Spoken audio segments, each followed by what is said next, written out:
Hey, Edwin Culver with part 2 of how not to fall asleep while listening to classical music, coming at you from a music store in Shanghai, China.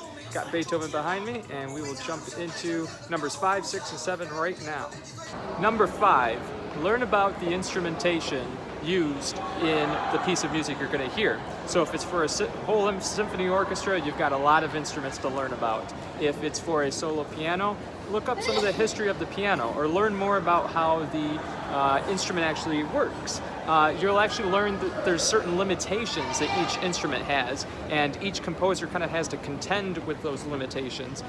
For instance, the instrument I play, the classical guitar, you don't get very much volume from it, and it's kind of very tricky to get all the fingering to work for it. Versus the piano, you've got a full range. Many people kind of consider the piano to be a whole orchestra just unto itself because it's got, such a wide range. But the limitation the piano has is that you can't change the colors. You can't change the tone colors on the instrument as much as like a guitar. There's all sorts of different colorations that we can get using the same combination of notes. So there's lots of differences when it comes down to the instruments. Some of the instruments are older, some of the instruments are newer. Obviously in the 21st century, we're getting really radical instruments. Some instruments that, you don't even use your hands to play. They actually attach them to, brain sensors, and musicians are playing them with their brains. They're obviously electronic instruments, but when you look at a symphony orchestra, you've got dozens of different instruments, and the combinations of those instruments, something like a brass quintet, you're going to get a very unique color scheme or color palette when you listen to music by a brass quintet versus a string quartet is again going to have a very different coloration to it. A string quartet's going to have certain patterns that you're going to hear, like the cello is generally going to play kind of like a bass line or that sort of thing. So all of these instruments combine together. As you piece them together, as you compare them, when a composer puts different instruments together, it actually changes the quality of those sounds. That's why it's important to go hear this music live, because composers are very strategic. Sometimes they'll write a piece of, an orchestra piece, and they'll say something like they want 16 violins and 4 trumpets. But another piece of music they might write where they only have 1 violin and 8 cellos and, a totally kind of crazy thing like that. And the texture that you get is very different. And oddly enough, that texture and that tonal color quality is a lot of what makes the music expressive and memorable to our ears. Scientific studies have shown that it's not just the notes, like the pitches, like D, F sharp, A, that make the music memorable to our ears, but it's actually the quality and the color of the sound itself. And so that's one thing many classical composers do, is they experiment and they use a lot of different colors and textures to create bigger, more moving, expressive results. And number 6 is to take everything and put it together and find the journey that the composer wants you to go on while listening to this piece of music. So put everything together and find the journey. And it's kind of a mystery. Sometimes you got to piece all these pieces together. There's a lot of elements, like I told you. We're learning about the composer's story, the historical period that he's writing during. We're learning about the genre of music and the kinds of instruments that are being all put together. And when you piece these things together, you'll start to see that oftentimes a composer has an idea he's trying to express.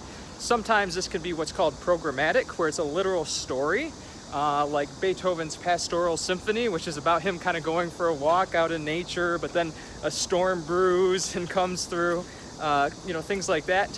Or again, sometimes it's even more abstract than that. Sometimes a composer just wants you to sit right in a kind of a moment, like minimalist music, where it just wants you to sit in one moment and kind of soak in everything that you can about this one tiny moment in time, and kind of see how much detail and how much information and how much beauty there is to appreciate just in those tiny moments. And again, this is all over the place. Russian composers who are writing about their history and actual events, operas that are inspired by stories and literature. So you put all of these things together and you want to find what's the journey that this composer is going to take you on as you are listening to this live classical music. And lastly, guys, number 7, the most important step for not falling asleep while listening to classical music, or not falling asleep while you're attending a classical music concert, and it's to share with someone else what you've learned about the music. That's what's going to keep this music alive. That's what's going to keep the stories alive. That's what's going to help other people understand and engage with it. And honestly, this has been the number one thing for me, sharing with others what I've learned. Anytime, and I've learned this as a teacher, anytime we have to teach someone else something we've learned, we learn it on such a deeper level. There's something that happens with the brain synapses when you do that. But it's also just a beneficial thing for everybody. Everybody wins.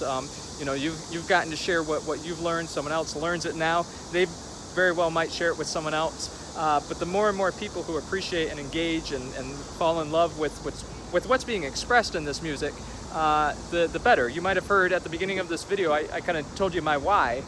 It's to be an artist and creator who gives expression to the burdens of others so they no longer have to bear them alone. And ultimately, I think that's what a lot of classical composers are doing, a sort of selfless act in that sense, where they're creating something to be shared and enjoyed, but not only just to be shared and enjoyed, but something to reach down deep into their hearts. Because, you know, if classical composers really wanted to say something with words, they would just write a book.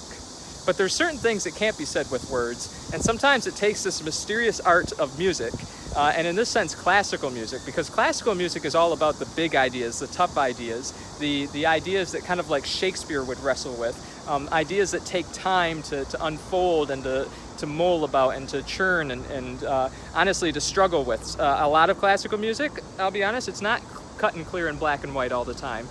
There's a lot of ugliness involved, there's a lot of beauty involved, some prettiness involved, some humor involved, some vulgarity involved all over the place, because classical music really is just like life. It's very complicated, there's a lot of things all happening at the same time, and when you take a moment to just sit with it, to understand it, to put the time into learning all of these things that I just ran through, it's suddenly you start to get these light bulb moments. And it's really like, you know, any other field in this world. The more you learn about it, the more you delight in it. And the more you delight in it, the more you want to go share with others. So with that being said, guys, I really appreciate my patrons for supporting this video and for giving me a platform to share about the things I've learned about classical music. If you want to get involved, go ahead and check out the links below. Everybody who's on my Patreon page just received my brand new CD for free. And you can also see the pre-order, well, actually the pre-orders are done. You can actually order the CD now, and that'll be shipped right to you. Just click the link below and you can check out my CD. I'll probably flash a little picture up for you guys. And let me know, what did you think? Do you know, have these steps been helpful? Is there something else that you do to stay awake during classical music or during classical music concerts? Or do you just put it on in the background and go to sleep? I'm really curious to know. So let me know, and until next time, guys, it's getting hot here in Shanghai. I really hope you enjoyed seeing all the scenery with me, going on a quick little adventure. If you want to see more like this, let me know in the comments, but it is really hot, so I am gonna go, and until next time, guys, stay musical.